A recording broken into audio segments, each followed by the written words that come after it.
Voilà, mesdames et messieurs, bonsoir et bienvenue dans Rendez-vous de la rédaction. Et nous avons le plaisir de recevoir monsieur Mohamed Sambou. Monsieur Mohamed Sambou, bonsoir. Bonsoir Moussa, c'est toujours un plaisir de partager ce plateau avec toi. Oui, vous êtes le président du mouvement Grand Rassemblement La Relève, pour la Relève. Et vous, par rapport à votre mouvement politique, Grand Mouvement pour la Relève, quelle alternative vous proposez dans ce cas? Quelle est la solution miracle que peut-être que vous apportez, vous mettez sur la table pour peut-être faire comprendre aux gens la politique que vous prenez, vous? Oui.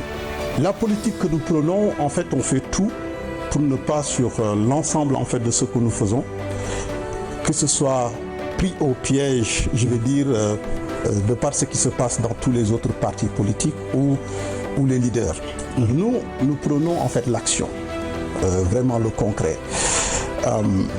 Nous avons constaté que dans ce pays, comme je l'ai dit, on ne fait que de la politique 24 heures sur 24, presque 365 jours sur 365 jours.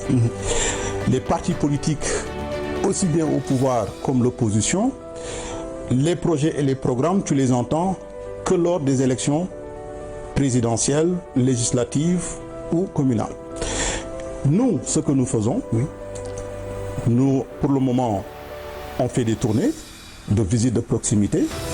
On va voir en fait toutes ces communautés, ces groupements, les activités qu'ils mènent et on leur propose sur base d'un échange des besoins à partir de notre expérience, à partir de notre vécu, ce qui peut les accompagner dans les activités quotidiennes. Et concrètement, dans des secteurs peut-être que vous visez, d'y apporter des changements par rapport aux politiques. Oui, dans les secteurs que nous visons, nous avons ficelé un programme qui n'est pas encore définitif, un programme articulé sur 3 pôles, dont le premier pôle est le capital humain avec des démembrements sur plusieurs axes. Et en premier lieu, on peut citer la santé, les liens sociaux. Puis il y a l'éducation, il y a la culture, il y a le sport et il y a tout ce qui est ressources humaines. Ça c'est le premier pôle qu'on appelle en fait le capital humain, tout simplement parce que nous pensons qu'une fois que l'individu est formé et mis à l'épreuve en lui donnant en fait toutes les capacités et les outils nécessaires, il peut atteindre un certain niveau d'efficacité et de performance. Ça c'est la première des choses. La deuxième des choses, c'est tout ce qu'on appelle en fait les réformes. Le pôle des réformes, on ne peut pas changer, on ne peut pas transformer ce pays avec les mêmes systèmes et les mêmes lois. Donc vous êtes anti-système, comme on le dit. Oui, anti-système. Je ne dirais pas qu'on est anti-système parce qu'il y a déjà des éléments positifs au niveau des institutions qui sont déjà là, qui nous permettent de stabiliser le pays et d'avoir un certain rang au niveau de la sous-région. Mais ce qu'il faut faire, c'est d'améliorer, je pense, tout ce qui ne va pas. Dans les politiques de territorialité, par exemple, nous avons fait sur la décentralisation, je pense que ce sont des éléments positifs, mais nous, dans notre programme, on a ajouté ce qu'on appelle la déconcentration. La déconcentration, c'est de faire une capacitation au niveau des gouverneurs qui sont dans les régions, leur équiper et leur donner beaucoup plus de moyens financiers. Parce que pour le moment, le budget qu'ils ont, ce sont uniquement des budgets administratifs pour payer et faire certaines dépenses. Nous pensons qu'au niveau des régions, il y a quand même pas mal d'acteurs de développement qu'il va falloir accompagner, qu'il va falloir financer par des projets. Et ça peut quand même limiter ce qu'on appelle l'exode rural. Dakar est bondé, je pense qu'il faudra un tout petit peu tout faire pour limiter ce mouvement en fait entre les régions et Dakar. Ça c'est en fait les politiques territoriales.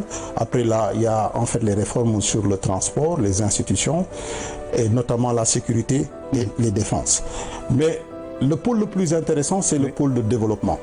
Le pôle de développement, pourquoi? Parce que sur l'aspect du travail, l'aspect de l'emploi, nous avons choisi et nous avons comme cible l'entrepreneuriat, l'industrialisation, les finances, la fiscalité. Pourquoi? Parce que ce sont nos domaines. Nous travaillons dans ces domaines depuis plus de 15 ans, dans les multinationales un peu partout en Europe. Et nous avons pas mal d'autres personnes qui sont dans le mouvement, qui sont des acteurs, qui sont des industriels.